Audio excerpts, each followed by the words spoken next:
Hare Krishna everyone, welcome back to the channel. So हमने Thursday के अंदर एक प्लानिंग करी थी कि जिस तरीके से स्ट्रक्चर फॉर्म हो रखा है, जो लिक्विडिटी बाजार को मिली है, तो उसमें कैसे काम हो सकता है। तो हमने प्रॉपर एक चीज़ प्लान करी थी कि जो सेलिंग है वो कंटिन्यू रहेगी। क्यों? बिकॉज एक ट्रैप था, प्लस लिक्विडिटी मार्केट को मिली थी और नेगेटिव स्ट्रक्चर है हमारे पास यहाँ पर। तो आपको पूरा स्ट्रक्चर समझना है तो आप प्रीवियस वीडियो में देख लेना, वहाँ पर आपको प्रॉपर स्ट्रक्चर समझ में आ जाएगा कि किस तरीके से ये लिक्विडिटी स्ट्रक्चर फॉर्म हुआ था और किस तरीके से हमने इसे प्लान किया था। तो 41,500 के नीचे हमने कंटिन्यूएशन ऑफ सेलिंग प्लान करी थी यहाँ पर, और वही कंटिन्यूएशन सेलिंग ने बाजार में फ्राइडे को देखी यहाँ पर, जब मार्केट कंटिन्यूएशन में सेलिंग में गया था। अगर अब हम वीकली एनालिसिस के अंदर देखें कि बाजार को हम किस तरीके से देख सकते हैं, तो वीकली टाइम फ्रेम पे देखें तो हमें कुछ खास यहाँ पर दिख नहीं रहा है अभी वीकली टाइम फ्रेम पे, बिकॉज एक रेंज के अंदर अब भी बाजार है, यानी कि 42,000 से लेके 41,000 की रेंज अभी भी मेंटेन है। मार्केट ने किसी भी साइड एक क्लोजिंग नहीं करी है अभी, तो स्टिल रेंज मेंटेन्ड अभी हमारे पास यहाँ पर। तो वीकली टाइम फ्रेम पे बाजार आपको थोड़ा नेगेटिव दिख रहा है, कंटिन्यूशन ऑफ फॉल बाजार में दिख रहा है अभी कि वो बाजार कंटिन्यूशन ऑफ फॉल कर सकता है। तो वीकली टाइम फ्रेम पे कुछ ज़्यादा खास है नहीं बाजार के अंदर। तो डेली टाइम फ्रेम पे देखते हैं, डेली टाइम फ्रेम पे स्टिल अभी एक रेंज का ब्रेकडाउन हुआ है। पहले वो ऊपर साइड पे हुआ था, तो बाजार को ऊपर साइड एक लिक्विडिटी मिली थी, उसकी वजह से फॉल कंटिन्यू हुआ था। अब बाजार नीचे साइड पे ब्रेक कर रहा है। ठीक है, तो हम क्या एक्सपेक्ट कर सकते हैं? स्टिल हम अभी कंटिन्यूएशन ऑफ सेलिंग प्लान कर सकते हैं यहाँ पर। अभी हम बाइंग की प्लानिंग करेंगे नहीं, बिकॉज़ अभी-अभी एक ट्रैप क्रिएट हो रखा है, तो हम इमीडिएटली बाइंग नहीं करेंगे अभी।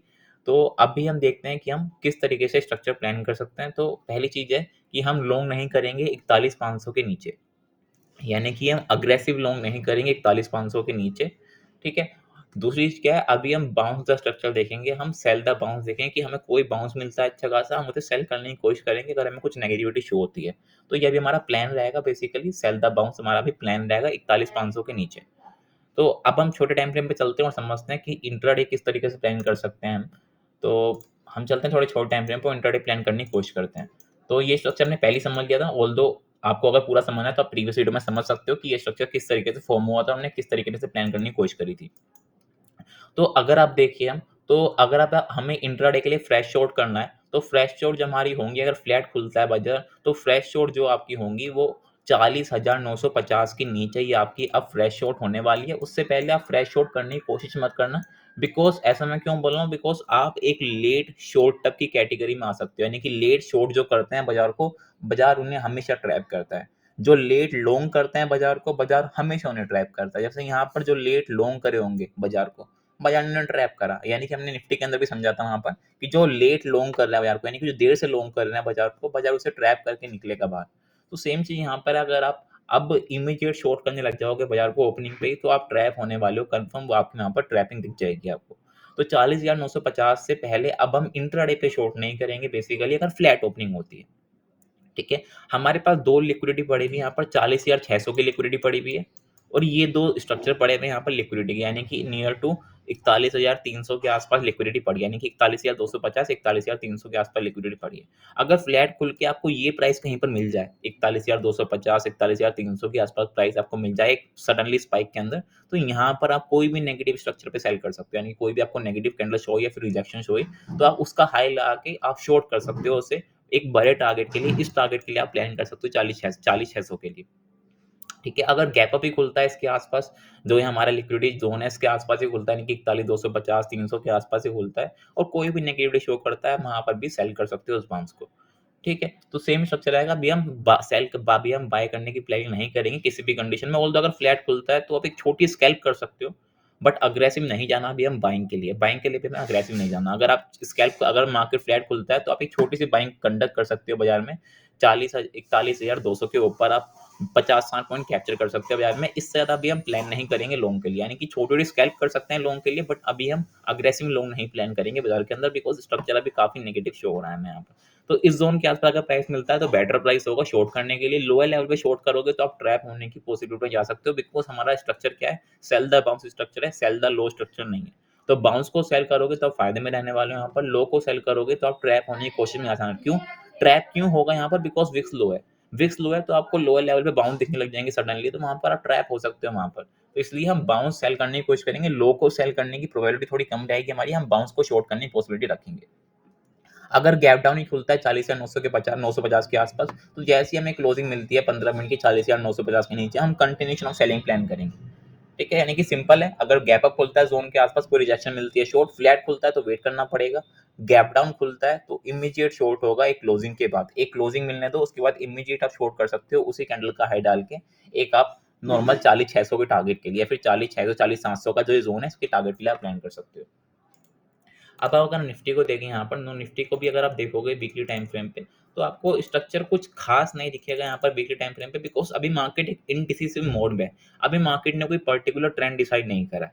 मैं अगेन बोल रहा हूँ, ट्रेंड कब डिसाइड होगा, जब डेली क्लोजिंग मिलेगी 41,000 के नीचे या फिर 42,000 के ऊपर, तो फिर एक ट्रेंड आप देख सकते हो यार। पर अभी स्टिल अभी कोई पर्टिकुलर बड़ा ट्रेंड मार्केट में डिसाइड नहीं हो पा रहा है, तो हम उसी कंडीशन में ही काम करने वाले हैं जो बाजार हमें दिखा रहा है। हम अपनी तरफ से कुछ नहीं बनाने वाले हैं कंडीशन। तो यहाँ पर हमें निफ्टी के अंदर एक क्या दिख रहा है, बेसिकली एक डोजी टाइप की, एक स्पिनिंग टॉप टाइप की हमें, यानी कि छोटी सी हमें एक स्पिनिंग टॉप टाइप की फॉर्मेशन दिख रही है। तो spinning top is a indecisive candle, यानी कि ये कोई पर्टिकुलर ट्रेंड डिसाइड नहीं कर रही है कैंडल। तो वीकली टाइम फ्रेम पे हमें इंडिसिसिव मोड दिख रहा है, कोई ट्रेंड नहीं दिख रहा है वीकली टाइम फ्रेम पे निफ्टी के अंदर। अगर हम डेली टाइम फ्रेम पे आते हैं, तो डेली टाइम फ्रेम पे हमें एक छोटा सा यहाँ पर नेगेटिव दिख रही है। ऑल हमने प्लान किया था थर्सडे के अंदर कि 18,100 के आसपास, 18,120 130 के आसपास अगर हमें प्राइस मिलता है तो हम शॉर्ट करने की प्लानिंग करेंगे सर, बिकॉज ऑल्दो हमने जब हमने थर्सडे को प्लान किया था प्रॉपर्ली, तो हमें पता था कि यहाँ पर लिक्विडिटी है, तो मार्केट इस फिल करते पैनिक के लिए आ गए, पैनिक के लिए आ जाएगा। तो वही सेम चीज़ यहाँ पर लिक्विडिटी मार्केट ने फिल करी और मार्केट गैप डाउन में खुला ऑल्दो, और दो कंटिन्यूशन में चला गया। तो अब हम मंडे को क्या प्लान करने वाले हैं, यहाँ पर मंडे का एक सिंपल प्लान रहने वाला है। अब हम इंट्राडे के टाइम फ्रेम पे देखते हैं और समझते हैं कि मंडे को हम क्या प्लान कर सकते हैं। तो जिस तरीके चार्ट बना हुआ है और जिस तरीके स्ट्रक्चर बना हुआ है यहाँ पर, हम इमीडिएट अभी शॉर्ट नहीं करेंगे, बिकॉज मैं अगेन बोल रहा हूँ लोअर साइड पे आप ट्रैप ठीक, बिकॉज आप बाउंस देखते रहोगे छोटे छोटे प्राइस से। आप देख रहे हो मोमेंटम मार्केट में हो नहीं पा रहा है उस लेवल का जो हम समझ रहे हैं। जो हम मोमेंटम पहले देखते थे उस टाइप के मोमेंटम बाजार में कंटिन्यू नहीं हो पा रहे हैं। ऑल्दो सेलिंग आई थी, जैसे आपने देखा बैंक निफ्टी के अंदर सेलिंग आई थी फ्राइडे में, बट उस पहले टाइप का मोमेंटम नहीं था कि प्राइस बहुत पैनिक में गिर रहा था। बाजार गिर रहा था बट मोमेंटम डल था वहां पर। इसलिए हमने बीच में पोजीशन भी कट कर ली थी अपनी शॉर्ट पोजीशन, बिकॉज वहां पर आपका जो विक्स है अभी विक्स उस लेवल पे गया नहीं है कि आपको बड़ा पैनिक शो हो सके। बट स्टिल हम एक्सपेक्ट कर रहे हैं कि आने वाले टाइम में विक्स भी आपका 14-15 के आसपास आपको दिखेगा, बिकॉज आपको वोलेटिलिटी दिखने वाली है आने वाले टाइम में। तो उसी तरीके से हम प्लान करने की कोशिश कर रहे हैं अभी। तो अगर मार्केट फ्लैट खुलता है तो हम 17,900 के नीचे अगर 15-20 मिनट बाजार सस्टेन करता है, तो फिर हम सेल उसी के आसपास ही करने की कोशिश करेंगे, यानी कि 17,900 के नीचे अगर बाजार 15-20 मिनट भी सस्टेन करता है, तो फिर हम कंटिन्यूशन ऑफ सेलिंग प्लान करने वाले हैं। कहाँ तक के लिए, 17,800 850 के लिए हम प्लान करने वाले हैं, यानी कि 17,800 850 के आसपास तक के लिए हम प्लान करने वाले हैं सेलिंग। अगर हमें फ्लैट खुलने के बाद मार्केट सस्टेन करता है 17,900 के नीचे, अगर या फिर गैप डाउन खुलता है और 17,900 के नीचे एक क्लोजिंग मिल जाती है 15 मिनट की, तो भी हम शॉर्ट कर सकते हैं इमीडिएटली उसका हाई एसएल डाल के कैंडल का। 17,850 800 के लिए हम प्लान कर सकते हैं। ठीक है, बट अगर गैप अप खुल जाए, गैप अप खुल जाए तो हमारे पास एक लिक्विडिटी पड़ी है अपर साइड पे, बिकॉज लोअर साइड की लिक्विडिटी यहाँ पर कहीं पड़ी हुई है, अपर साइड की लिक्विडिटी यहाँ कहीं पड़ी हुई है, यानी कि 18,000 के आसपास आपको फिर लिक्विडिटी मिलेगी। फिर अगर आपको गैप अप यहाँ कहीं मिल जाए, आपको गैप अप, तो यहाँ पे आप शॉर्ट करने की प्लानिंग कर सकते हो। बट स्टिल ऐसा नहीं कि मार्केट बहुत तेज से ऊपर जा रहा है आप शॉर्ट करने लग गए उसे, या बाजार बहुत तेज से नीचे गिर रहा है आप लॉन्ग करने लग गए उसे। ऑल्दो आप कोई लिक्विडिटी जोन पे जा रहे हो, यहाँ पर आपकी लिक्विडिटी है, यहाँ पर आपकी लिक्विडिटी है, तो आपको वहाँ वेट करना पड़ेगा कि आपको कोई रिजेक्शन शो हो रही है या नहीं हो रही। इमीडिएटली आप रिएक्ट नहीं कर सकते यहाँ पर, यानी कि अगर मुझे यहाँ प्राइस मिलता है ना, मैं इमीडिएटली रिएक्ट नहीं कर सकता कि जैसी प्राइस टच करा मैं शॉर्ट करने लग गया। मुझे थोड़ा सा देखना पड़ेगा कि क्या रिजेक्शन शो हो रही है, क्या जो हम सोच रहे हैं स्मार्ट मनी एक्टिवेट हो रही है वहाँ पर, तो उसी तरीके से हम वहाँ पर हम काम करने वाले हैं। ठीक है? तो अगर हमें यहाँ पर कोई भी रिजेक्शन मिलती है गैप अप खुलने के बाद, तो हम इमीडिएट उसे शॉर्ट करने की प्लानिंग करेंगे। Again I repeat, immediate short कब करेंगे, जब हमें रिजेक्शन मिलेगी। इमीडिएट शॉर्ट करने की प्लानिंग करेंगे हम अगर हमें वहाँ से रिजेक्शन मिलती है। ठीक है? अगर फ्लैट खुलता है, फ्लैट खुलने के बाद आपको सडन स्पाइक मिलता है यहाँ तक और कोई भी रिजेक्शन मिलती है अगेन यहाँ पर, आप फिर से वहाँ शॉर्ट करने की प्लानिंग करोगे। यानी कि जब तक अब 18,020 या 18,030, ये ज़ोन है जो 18,020 और 18,030 का ज़ोन है, इसके ऊपर जब तक आप प्राइस सस्टेन नहीं करेगा, हम अब लॉन्ग नहीं करने वाले बाजार को। यानी कि क्या लॉन्ग? अग्रेसिव लॉन्ग नहीं करने वाले। ठीक है? स्कैल्प कर सकते हैं, मैं अगेन बोल रहा हूँ, स्कैल्प डिपेंड करता है स्ट्रक्चर किस तरीके से बन रहा है छोटे टाइम फ्रेम का, यानी कि 3 मिनट 5 मिनट के टाइम फ्रेम का स्ट्रक्चर क्या बन रहा है, आप उस तरीके से स्कैल्प कर सकते हो 1 मिनट या 3 मिनट या 5 मिनट के टाइम फ्रेम पे। बट अभी हम अग्रेसिव लॉन्ग नहीं जाएंगे, बिकॉज अभी हमें एक छोटा जो बाजार में 15 मिनट का स्ट्रक्चर होता है वो हमें थोड़ा नेगेटिव दिख रहा है, 1 आवर का टाइम फ्रेम का स्ट्रक्चर भी हमें नेगेटिव ही दिख रहा है यहाँ पर। ठीक है, तो अग्रेसिव लॉन्ग हमारे खाली 18,020 18,030 के ऊपर ही करने वाले हैं, उससे पहले हम अग्रेसिव लॉन्ग करेंगे नहीं, हम बाउंस को सेल करने की कोशिश करेंगे।